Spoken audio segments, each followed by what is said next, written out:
3 हफ्ते? मैंने तुम्हें कहा था ना मैं सत्संग के लिए जा रहा हूँ पंजी। उसके लौटने के अगले दिन बाद ही मैंने तुम्हें ये भरने के लिए कहा था। हाँ। कब गया था मैं पंजी? ये 2 अक्टूबर शनिवार को। हाँ, कब गया था? 2 अक्टूबर शनिवार को। और लौटा कब? 3 अक्टूबर रविवार को। हाँ, लौटे 3 अक्टूबर रविवार को। उसके अगले दिन 4 अक्टूबर सोमवार को मैंने तुम्हें यह भरने के लिए कहा था। हाँ। तो जाओ भरो। उसके दिखाए शब्दों से दूसरे राजा का मन परिवर्तन हो गया। इस कहानी का तात्पर्य यह है कि क्षमाशीलता यानी हमें दूसरों को माफ करने की शक्ति प्राप्त कर लेनी चाहिए। Good, very good. लेकिन ये कहानी तुमने कहाँ सुनी? मैंने कहा था ना आपको, हम गए थे पंजी स्वामी चिन्मयानंद जी के सत्संग में। कब? अरे अंकल भूल गए क्या? 2 तारीख को गए थे, शनिवार था, और 3 तारीख को वापस आए। वही सुनी मैंने ये कहा। ओके। स्वामी चिन्मयानंद। जी स्वामी जी। मेरे अनुयायी मेरे प्रवचनों की वीडियो रिकॉर्डिंग करते रहते हैं और उसे डीवीडी के माध्यम से भक्तगणों को उपलब्ध कराते रहते हैं। भक्तगण उसकी बुकिंग कर सकते हैं और 2 हफ्ते के अंदर भक्तगण उसे आश्रम से ले सकते हैं। मैंने 2 तारीख के प्रवचन की बुकिंग लिस्ट देखी है, लेकिन उसमें विजय सालगांवकर का नाम नहीं है। ठीक है, थैंक यू समझ। पॉसिबल है कि उसने किसी दूसरे नाम से डीवीडी बुक की होगी। हाँ पॉसिबल है, लेकिन उससे ये तो नहीं साबित होता ना कि वो 2 और 3 तारीख को पंजी में नहीं था। हाँ मैडम, आईसीआईसीआई बैंक के एटीएम का सीसीटीवी फुटेज।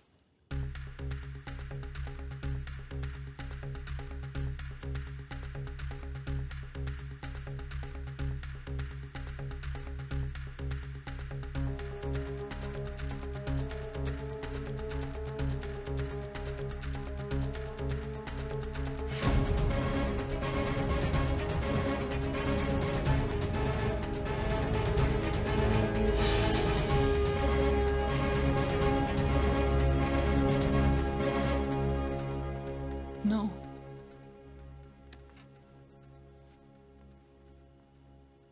सो वो फिनिश्ड। विजय सच बोल रहा था। लेकिन सर इतना वक्त जाया किया हमने। उससे बेहतर अगर सैम को ढूंढने की कोशिश करते तो शायद। लेकिन मैंने सचमुच गायतोंडे, अभी और क्या प्रूफ चाहिए तुम्हें? It's over, it's finished. But Meera, हमारी सारी इन्वेस्टिगेशन इस बात पर डिपेंडेंट थी कि विजय 2 और 3 तारीख को पंजी में था या नहीं। The camera doesn't lie, Meera. ये सीसीटीवी फुटेज प्रूफ है इस बात का कि विजय 3 तारीख को पंजी में था।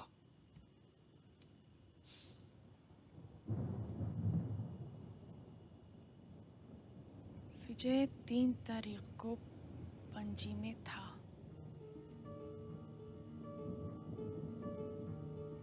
विजय 3 तारीख को भी पणजी में था। Make sense. That means Meera,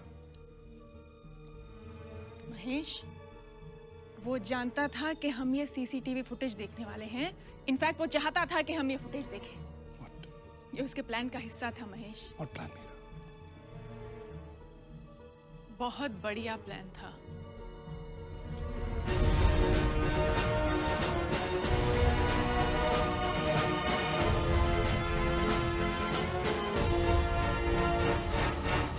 लगभग 8:30 बजे। तब सत्संग शुरू हो गया था। 2 तारीख को तो विजय यहाँ था ही नहीं। उन्होंने फिल्म का पूरा फर्स्ट हाफ प्रोजेक्शन रूम में बैठ के देखा था। अच्छे कस्टमर्स को कौन भूलता है मैन? ये सब उसने मुझे तब बताया जब हाल ही में वो मुझे फिर से मिला था। बहुत दिन कहाँ, हम 2 तारीख को आए थे ना सत्संग के लिए पंजी। He just recreated that day. In fact, both the days. 2 और 3 अक्टूबर। मतलब कौन सी बातें हमें अक्सर याद रह जाती हैं? वो जो हमने अपने आंखों से देखी होती है। विजुअल्स, दृश्य जो हम देखते हैं वो हम आसानी से नहीं भूलते। Visual memories are strongest memories.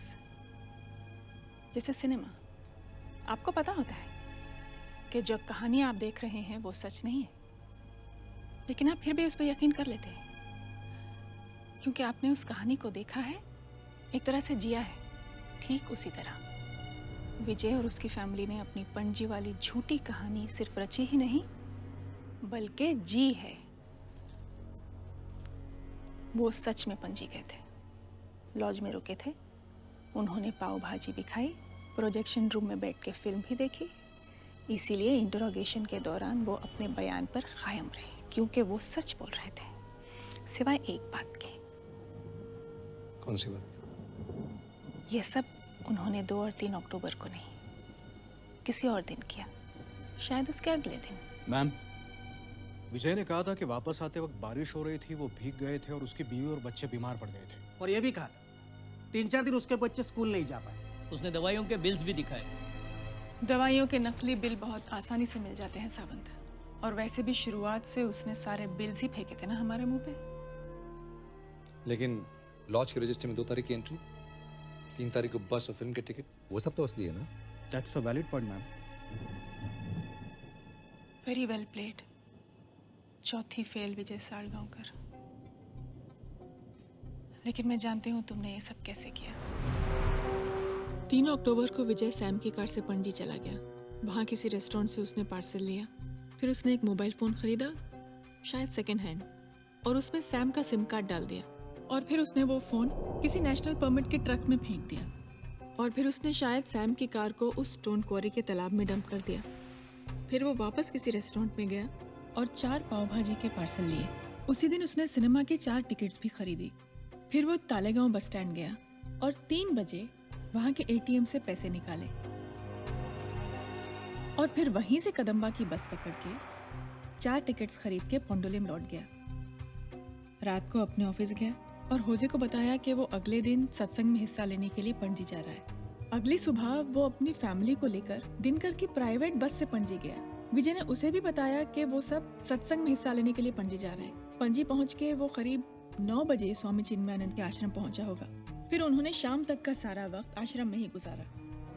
वहाँ विजय को प्रवचन की डीवीडी के बारे में पता चला होगा और उसने किसी दूसरे नाम से डीवीडी बुक कर ली। शाम को ऋषभ लॉज पहुंचे और शायद जब मैनेजर नंदिनी को रूम दिखा रहा था तब विजय ने रजिस्टर में 2 तारीख के पेज पर अपना नाम लिख दिया, और मैनेजर के लौटने के बाद हैंडराइटिंग बदल के किसी जाली नाम पे रूम ले लिया। फिर रात को कहीं बाहर खाना खाया और अगली सुबह फिर से उसी रेस्टोरेंट से खाना मंगवाया जहाँ से 3 तारीख को पार्सल लिया था। लॉज से चेकआउट करने के बाद वो फैमिली को उसी रेस्टोरेंट ले गया जहाँ से उसने 4 पाव भाजी के पार्सल लिए थे। वहाँ उन सब ने पाव भाजी ही खाई और बिल देते वक्त होटल के ओनर से दोस्ती कर ली। शाम को वो फिल्म देखने गए और सिनेमा हॉल के प्रोजेक्शनिस्ट से जान पहचान कर ली, और फिर बस स्टैंड पे एटीएम से पैसे निकालने के बहाने विजय बस से उतरा, लेकिन एटीएम में गया ही नहीं। बस से लौटते वक्त उन्होंने कदम्बा के बस कंडक्टर से भी दोस्ती कर ली। घर लौट के कुछ दिनों बाद विजय ने अपनी फैमिली के साथ बैठ के स्वामी चिन्मयानंद के प्रवचन की डीवीडी देखी, और उसने 5 तारीख के सारे बिलों को फाड़ के फेंक दिया और हमें सारे 3 तारीख के बिल दिखाए। 4-5 दिन बाद विजय दोबारा अपनी फैमिली के साथ पणजी गया और फिर उन्हीं सब लोगों से मिला, और बातों बातों में बहुत चालाकी से उन सब के दिमाग में ये बात फिट कर डाली कि वो 2 अक्टूबर को अपनी फैमिली के साथ सत्संग के लिए पणजी आया था और 3 अक्टूबर की शाम को वापस लौटा, और इसीलिए उन सबको पता ही नहीं था कि वो झूठे बयान दे रहे हैं।